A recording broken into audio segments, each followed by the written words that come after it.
C'est le jour de la finale du tournoi olympique de basket de 1972. Et les 3 dernières secondes de ce match d'anthologie vont entrer dans l'histoire du sport comme étant les plus longues et les plus indécises, puisque la team USA va être sacrée championne olympique avant que finalement ce ne soit l'équipe soviétique. Même le cinéaste Alfred Hitchcock, maître du suspense, n'aurait pas imaginé un tel scénario à rebondissement.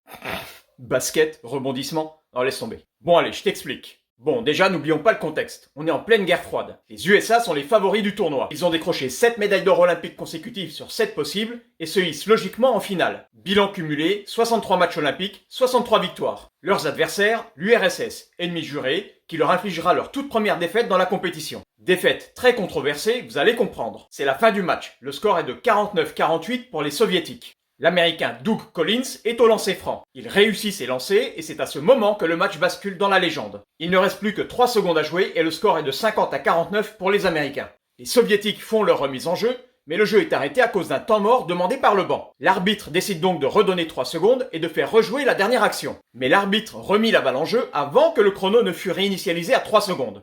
Les Soviétiques tentèrent une longue passe sans succès, la sirène retentit et les Américains sont champions. Joie qui va être de courte durée puisqu'un officiel apparaît pour demander aux arbitres de remettre une seconde fois le chrono à 3 secondes. Il faut donc rejouer la dernière action du match. Cette fois, les Soviétiques ne ratent pas l'occasion et marquent le panier victorieux juste avant que la sirène ne retentisse. Les USA évidemment posèrent une réclamation, mais sans succès. Les juges débattirent pendant 14 heures avant de déclarer les Soviétiques vainqueurs. Les joueurs américains ne viendront jamais récupérer leur médaille d'argent, laissant la seconde marche du podium vide. L'un des joueurs de cette équipe, Kenny Davis, alla encore plus loin. Il décida de faire figurer dans son testament qu'il ne souhaitait pas que ses héritiers acceptent la médaille, même à titre posthume.